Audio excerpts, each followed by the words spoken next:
సాయి బంధువులందరికీ సాయి గురించి తెలియాలని షిరిడీ సాయి అనుగ్రహ రహస్యం అనే ఈ నిత్యపారాయణ గ్రంథాన్ని ఆ బాబా కృపతో పఠిస్తున్నాను. బాబా గ్రంథాలు చదవలేని వారు, చదవడానికి వీల్లేని వారి కోసం కలియుగ దైవమైన ఆ బాబా గురించి తెలుసుకోవాలని ఇంతటి జ్ఞానాన్ని ప్రసాదించిన గ్రంథకర్తను స్మరించుకుంటూ వినయపూర్వకంగా నమస్కరించి పరమపావనమైన గ్రంథపారాయణాన్ని కృతజ్ఞతా భావంతో బాబాకు, గ్రంథకర్తకు అర్పణగా ప్రారంభిస్తున్నాను. ఇక అధ్యాయంలోకి వెళ్దాం. ఓం షిరిడీ సాయి పరమ గురుభ్యో నమః. అధ్యాయం 47. సాయిని నువ్వు కోరవలసింది అనుభవాలు కాదు, అనుభూతిని. ఆధ్యాత్మిక జీవితంలోకి ప్రవేశించిన సాధకుడికి లక్ష్యానికి లేదా గమ్యానికి సంబంధించినటువంటి స్పష్టమైన అవగాహన ఉండాలి. అంటే తాను సాధించవలసింది ఏమిటో, పొందవలసింది ఏమిటో చక్కగా తెలిసి ఉండాలి. లేనిచో ఎటు గాలి వీస్తే అటు పరుగిడక తప్పదు. భ్రాంతి పూర్త అసత్య జీవనం తప్పదు. సాయిని ఆరాధించే సాధకుడు ప్రాపంచిక కోరికలు కోరేవాడు అధముడు, అనుభవాలు కోరేవాడు మధ్యముడు, అనుభూతిని కోరేవాడు ఉత్తముడు. అనుభవాలు మనసుకు సంబంధించినవి, భ్రాంతితో కూడినవి. అనుభూతి మనసుకు అతీతమైనది. భ్రాంతి సహితమైన అనుభవాలు సాకారానికి సంబంధించినవి, అసత్యమైనవి. అనుభూతి నిరాకారానికి సంబంధించింది, సత్యమైంది. సాధకుడు ప్రధానంగా పొందవలసింది అనుభూతియే కానీ అనుభవాలు కాదు. కారణం, శతకోటి అనుభవాలు ఒక క్షణం అనుభూతికి సమానం కావు. అష్టసిద్ధులు ఒక గడి అనుభూతికి సమానం కావు. ఎందుకంటే కోటి అనుభవాలు పొందినవాడు దైవం కాలేడు. దేవుడు సత్యస్వరూపం ఏమిటో తెలుసుకోలేడు. తాను ఏమిటో, తన సత్యస్వరూపం ఏమిటో అవగతం చేసుకోలేడు. కానీ ఒక్క క్షణమైన అనుభూతిని పొందినవాడు అతడు మనిషి కాదు, సాక్షాత్ భగవంతుడు. అతడు జీవుడు కాదు, సాక్షాత్తు శివుడు. ఈ రహస్యం అవగతం కాకపోతే అనుభవాలని, సిద్ధులని ఆరాట పడుతుంటారు, అశాంతి, ఆవేదన అనుభవిస్తుంటారు. అందుకే ఆదిశంకరాచార్యులు ఎవనికి ఆత్మదర్శన భాగ్యం లభించలేదో అతడు గంగాది తీర్థంలో స్నానమొనరించుట వలన ఏమి ఫలం, షోడశ దానములను చేయట వలన ఏమి ఫలము, కోటి మంత్ర జపం చేయటం వలన ఏమి ఫలం, అనుభూతియే ప్రధానమని తెలిపారు. సాధకుడికి అనుభవాలు కలగడం మంచిదే, అవసరమే. కానీ అదే గమ్యం కాదు, అదే పరమార్థం కాదు. కృతయుగంలో ఈశ్వరుడిని ఎందరో దర్శించారు. త్రేతాయుగంలో శ్రీరాముణ్ణి ఎందరో దర్శించారు. ద్వాపర యుగంలో శ్రీకృష్ణుని ఎందరో దర్శించారు. కలియుగంలో శ్రీ షిరిడీ సాయిని ఎందరో దర్శించారు. దర్శించిన జనులందరికీ అజ్ఞానం పోయిందా? దర్శించిన జనులందరికీ మోహం నశించిందా? దర్శించిన జనులందరికీ బ్రహ్మజ్ఞానం కలిగిందా? దర్శించిన జనులందరికీ సంస్కారాలు, వాసనలు నశించాయా? దర్శించిన జనులందరికీ చెడు గుణాలు నశించాయా? లేదు. కాబట్టి స్థూల దర్శనం వలన అజ్ఞానం, మోహం, వాసనలు, చెడు గుణాలు నశించవు, బ్రహ్మజ్ఞానం కలగదు. కారణం, ఇవన్నీ స్థూల అనుభవాలు. కేవలం బ్రహ్మానుభూతిని పొంది ఆత్మదర్శనం పొందితేనే అజ్ఞానం, మోహం, వాసనలు, చెడు గుణాలు నశిస్తాయి, బ్రహ్మజ్ఞానం కలుగుతుంది. అందుకే శాస్త్రం బ్రహ్మలోకంను సాధించినను, విష్ణులోకంను వీక్షించినను, శివలోకమును శాసించినను ఆత్మదర్శనము సాక్షాత్తుగా దర్శించకపోతే లాభమేమి అని ప్రశ్నించింది. అదేవిధంగా ధ్యానంలోనో, స్వప్నంలోనో ఎందరో సాధకులు రాముడిని, కృష్ణుడిని, అమ్మవారిని, షిరిడీ సాయిని దర్శిస్తున్నారు, మాట్లాడుతున్నారు. వీరందరికీ అజ్ఞానం తొలగిందా? వీరందరికీ ఆత్మజ్ఞానం కలిగిందా? వీరందరికీ మోహం నశించిందా? వీరందరికీ అహంకారం, మనసు నశించాయా? లేదు. వీరికి అజ్ఞానం, మోహం తొలగవు, బ్రహ్మజ్ఞానం కలగదు. కారణం, ఇవన్నీ సూక్ష్మ అనుభవాలు. కాబట్టి సాధకుడు 3 రకాల దైవత్వాన్ని చవి చూస్తాడు. స్థూల అనుభవాల ద్వారా, సూక్ష్మ అనుభవాల ద్వారా, అనుభూతి ద్వారా.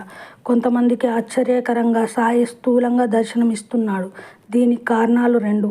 సాధకుడి ప్రేమ తపన తీవ్రంగా ఉన్నప్పుడు, సూక్ష్మ అనుభవాలను అనుభూతి పొందే అర్హత, గుర్తించే బుద్ధి లేనప్పుడు. కాబట్టి ఎవరైతే సూక్ష్మ అనుభవాలను, అనుభూతిని పొందడానికి శక్తి చాలదో అలాంటి వారి కోసం సాధకుడి శ్రద్ధ, ప్రేమ, విశ్వాసం పెంచడానికి సాయి ఈ విధంగా సజీవ దర్శనం ఇచ్చారు. ఈ విషయం అర్థం కాక తమ ఆధ్యాత్మిక స్థితి ఏమిటో పరిశీలన లేక సాయి నాకు ప్రత్యక్షంగా సజీవంగా దర్శనం ఇచ్చారని, మా ఇంటికి వచ్చారని అహంకారం చెందుతుంటారు. మరికొంతమందికి సాయి వారి శ్రద్ధ, తపనను బట్టి స్వప్నంలో, సూక్ష్మ రూపంలో దర్శనమిస్తుంటారు. కానీ సలహాలు, సందేహాలు ఇస్తుంటారు. ఉదయాన్నే లేచి సంతోషంగా, ఉత్సాహంగా అందరికీ చెప్తారు. మరుసటి ఉదయం ఈ ఆనందం, ఉత్సాహం ఉండవు. అశాంతిగా, డల్గా ఉంటాడు. కారణం, మరునాడు సాయి కనిపించలేదని. ఇలాంటి అనుభవాల వలన సాధకుడు శాంతి కంటే అశాంతే ఎక్కువగా అనుభవిస్తాడు. ఆనందం కంటే దుఃఖమే ఎక్కువగా అనుభవిస్తాడు. కారణం అనుభవాలన్నీ ఒకే విధంగా ఉండవు, నిత్యం ఒకేలా కలగవు.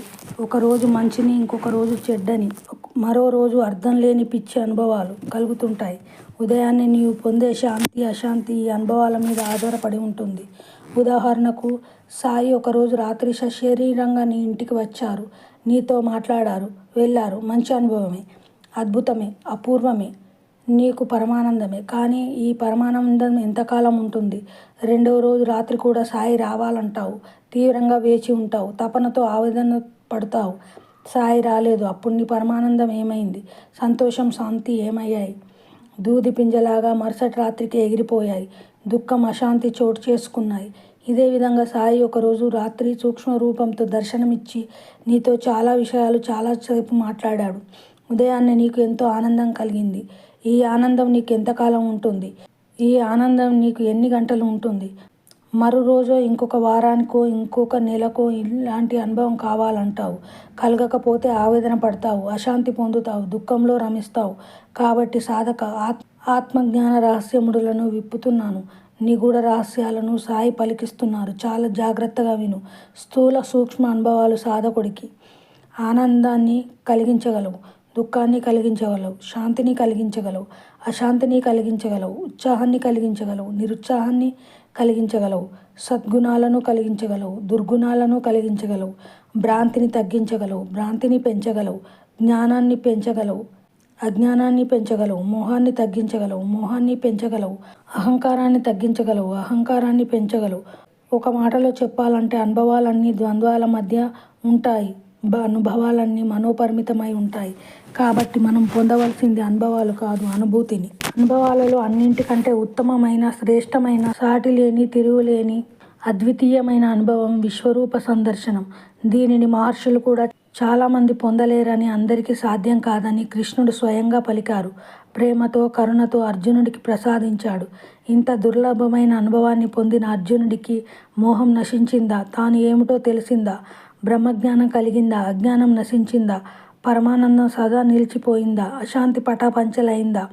మమకారం, అహంకారం నశించాయా? లేదు. ఏ ప్రమాణంతో, ఆధారంతో ఇవన్నీ జరగలేదని చెప్పగలరని మీరు ప్రశ్నించవచ్చు. అయితే వివరిస్తాను, విను. ఈ దర్శన భాగ్యాన్ని పొందిన 4 రోజులకే అభిమన్యుడు యుద్ధభూమిలో భయంకరంగా చంపబడతాడు. అర్జునుడు ఏమి చేశాడు?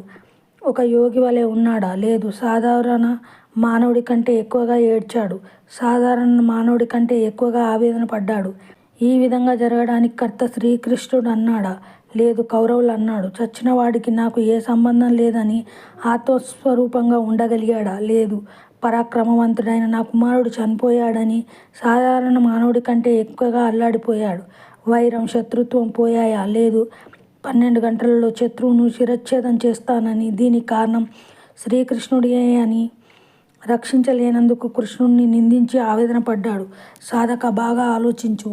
అర్జునుడి మానసిక స్థితి కాబట్టి నీవు కోరవలసింది సాకార సాక్షాత్కారం కాదు, నీవు కోరవలసింది నిరాకార సాక్షాత్కారం. ఇంకొక అద్భుతమైన అనుభవాన్ని వినండి. దీన్ని వింటే నీవు దేనిని సాధించాలో అవగతం అవుతుంది. నామదేవుడు గొప్ప పాండురంగ భక్తుడు. ఇతను ముఖాముఖిగా పాండురంగంతో మాట్లాడేవాడు. నామదేవుడిని అందరూ దైవంగా ఆరాధించేవారు. తమ సమస్యలు ఇతడితో చెప్పుకునేవారు. కారణం, పాండురంగంతో విన్నవిస్తాడని. ఒకరోజు జ్ఞానదేవుడు, నామదేవుడు, కొంతమంది భక్తులు కలిసి గోరా కుంభార్ అనే ఒక మహాత్ముడి ఇంటికి వెళ్తారు. గోరా కుంభారు కుండలు తయారు చేసే కుమ్మరివాడు, గొప్ప జ్ఞాని, యోగి. మా అందరి ఆధ్యాత్మిక స్థితి ఏమిటో చెప్పమని జ్ఞానదేవుడు ఆ యోగిని అడుగుతాడు. అప్పుడు ఎవరి స్థితి ఏమిటో చెబుతూ నామదేవుడిని సగం కాలిన కుండ అని అంటాడు. దీనితో నామదేవుడికి కోపం వచ్చి, నన్ను సగం కాలిన కుండ అంటావా? నీవు పాండురంగడిని ప్రత్యక్షంగా దర్శించగలవా? నీవు పాండురంగడితో ముఖాముఖి మాట్లాడగలవా అని ఆవేశపడతాడు. ఈ విషయాన్ని పాండురంగడితో చెప్తాడు. పాండురంగడు అది సత్యమని అంటాడు. నామదేవుడు ఆశ్చర్యపోతాడు. అయితే నేను అల్పజ్ఞానినా, పూర్ణజ్ఞానిని కాదా? అయితే పూర్ణజ్ఞానిని చేయమంటాడు.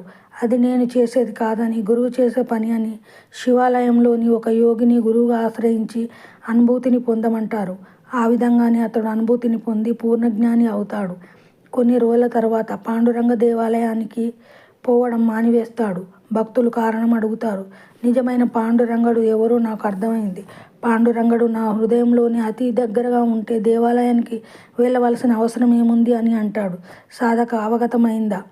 అనుభవాల అల్పత్వం, అనుభూతి దివ్యత్వం. అందుకే శాస్త్రం ఈ విధంగా అన్నది. కాబట్టి సర్వప్రయత్నములతో సాకార అనుభవాలను పరిత్యజించి నిరాకార బ్రహ్మానుభూతికై ప్రయత్నించమని తెలిపింది.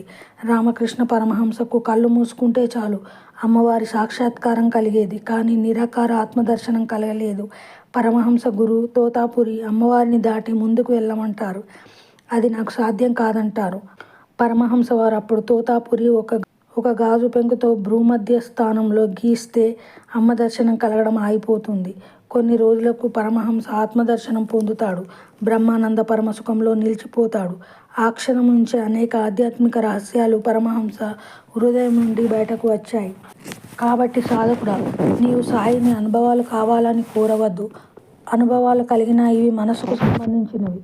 నేను అనుభవాలకు సాక్షినని శాంతిని కానీ అశాంతిని కానీ సంతోషం కానీ దుఃఖం కానీ పొందకుండా నిశ్చలంగా ఉండాలి. ఒకవేళ నీకు సాయి మంచి అనుభవాలు ఇస్తే ప్రసాదం అనే భావంతో ఉండు. శాంతి అశాంతులకు అతీతంగా ఉండు. అంతేగాని వచ్చిన అనుభవమే మళ్ళీ మళ్ళీ రావాలని, సాయి నీకు సదా దర్శనం ఇవ్వాలని, సాయి నిత్యం నీతో మాట్లాడాలని ఆవేదన పడవద్దు. అనుభవాలు ఇతరులకు కలుగుతున్నాయని నాకు రావడం లేదని అసూయ పడవద్దు. సాయిపై కోపపడవద్దు. ఒకవేళ సాయి పదే పదే నీకు దర్శనమిస్తే అహంకారం చెందవద్దు. మోహానికి గురి కావద్దు. నీ జీవిత పరమార్థం లక్ష్యం సాయి స్థూల రూపాన్ని దర్శించడం కోసం కారాదు. సాయి సూక్ష్మ రూపాన్ని దర్శించడం కోసం కారాదు. సాయి ఆత్మరూపాన్ని దర్శించడం కోసం కావాలి. ఎందుకంటే నీవు బయట బ్రహ్మనేత్రాలతో చూసే సాయి నిజమైన సాయి కాదు. అది సాయి తొడుగు మాత్రమే. నీవు స్వప్నంలో సూక్ష్మనేత్రాలతో చూసే సాయి నిజమైన సాయి కాదు. అది సాయి కామరూపం మాత్రమే. అంటే స్థిరంగా ఉండే సత్యరూపం కాదని అర్థం. నిజమైన సాయి నీ హృదయంలో ఉన్నాడు. సదా నీ కోసం వేచి ఉన్నాడు. ఎప్పుడు స్థూల సూక్ష్మ మాయ రూపాలను వదిలి లోపలికి వస్తాడని ఎదురు చూస్తున్నాడు. ఏ క్షణం నీవు అనుభూతిని పొందుతావో ఆ క్షణమే సాయి సత్య స్వరూపం ఏమిటో నీకు అవగతమవుతుంది. అంతేకాదు సాయి ఎవరో నీవేనన్న నగ్న సత్యాన్ని అవగతం చేసుకుంటావు. కాబట్టి సాధకుడా, స్థూల సూక్ష్మ రూపాలు సాయి డూప్లికేట్ రూపాలు మాత్రమే. ఆత్మరూపమే అసలైన సిసలైన సాయి రూపం.